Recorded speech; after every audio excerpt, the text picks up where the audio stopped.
കഴിഞ്ഞ 6 മണിക്കൂറിൽ സംഭവിച്ച കാര്യങ്ങളിൽ വളരെ പെട്ടെന്ന് നോക്കിക്കഴിഞ്ഞാൽ ആദ്യം പാകിസ്ഥാന്റെ ഭാഗത്തുനിന്നും പ്രകോപനം ഉണ്ടാകുന്നു. അതിർത്തി മേഖലകളിലാകെ തന്നെ വലിയ ഷെല്ലാക്രമണവും ഡ്രോൺ ആക്രമണവും ഉണ്ടാകുന്നു.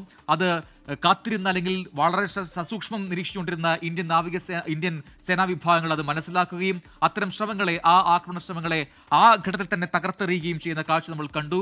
ഒപ്പം തന്നെ കംപ്ലീറ്റ് ആയിട്ടൊരു ഒരു മുൻകരുതൽ ബ്ലാക്ക് ഔട്ട് എന്ന രീതിയിൽ, ഒരു സുരക്ഷാ ബ്ലാക്ക് ഔട്ട് എന്ന രീതിയിൽ എല്ലായിടങ്ങളിലും വിളക്കുകൾ അണച്ചുകൊണ്ട് പാകിസ്ഥാന് കൃത്യമായി ലക്ഷ്യത്തിലെത്താൻ കഴിയാത്ത രീതിയിലുള്ള ചില നീക്കങ്ങൾ ഇന്ത്യയുടെ ഭാഗത്തുനിന്നും ഇന്ത്യൻ ജനങ്ങളുടെ ഭാഗത്തുനിന്നുമൊക്കെ ഉണ്ടാകുന്ന കാഴ്ച. അതിലൊക്കെ സേന എത്രമാത്രം കൃത്യമായ നിർദ്ദേശങ്ങൾ അവിടുത്തെ ജനങ്ങൾക്ക് നൽകിയിട്ടുണ്ട് എന്നുള്ളതാണ് സുപ്രധാനമായ കാര്യം. അങ്ങനെ അത്തരം നീക്കങ്ങളെല്ലാം ഇപ്പോൾ ദൃശ്യങ്ങളിൽ കാണുന്ന പോലെ ആ ഡ്രോൺ ആക്രമണ ശ്രമങ്ങളെ ഇന്ത്യ എങ്ങനെ നിർവീര്യമാക്കി എന്നുള്ളതാണ് കാണുന്നത്. അങ്ങനെ പാകിസ്ഥാനിൽ ഒന്നിനു പിറകെ ഒന്നായി വന്ന എല്ലാ ഡ്രോൺ അറ്റാക്ക് എഫേർട്ടുകളെയും ഇന്ത്യ തകർത്തെറിയുന്ന കാഴ്ച നമ്മൾ കാണുകയും ചെയ്തു. അങ്ങനെ ഒന്നിനു പിറകെ ഒന്നായി അത്തരം ശ്രമങ്ങൾ വിഫലമായി പോകുന്നു. പിന്നീട് മിസൈൽ ആക്രമണങ്ങൾ, അത് മിസൈൽ തൊടുത്തുവിടുന്ന സമയത്ത് തന്നെ ഇന്ത്യയുടെ ശക്തമായ മിസൈൽ വേധ സംവിധാനങ്ങൾ ഉപയോഗിച്ചതുകൊണ്ട് തന്നെ അത്തരം മിസൈലുകളെല്ലാം തകർത്തെറിയുന്ന കാഴ്ച, ആകാശത്ത് വെച്ച് തന്നെ അത് തകർത്തെറിയുന്ന കാഴ്ച നമ്മൾ കാണുന്നു. അങ്ങനെ പാകിസ്ഥാൻ എന്തൊക്കെ ചെയ്തു അതൊക്കെ പ്രതിരോധിക്കുന്ന ഇന്ത്യൻ സേനാ വിഭാഗങ്ങളെ നമ്മൾ കാണുന്നു.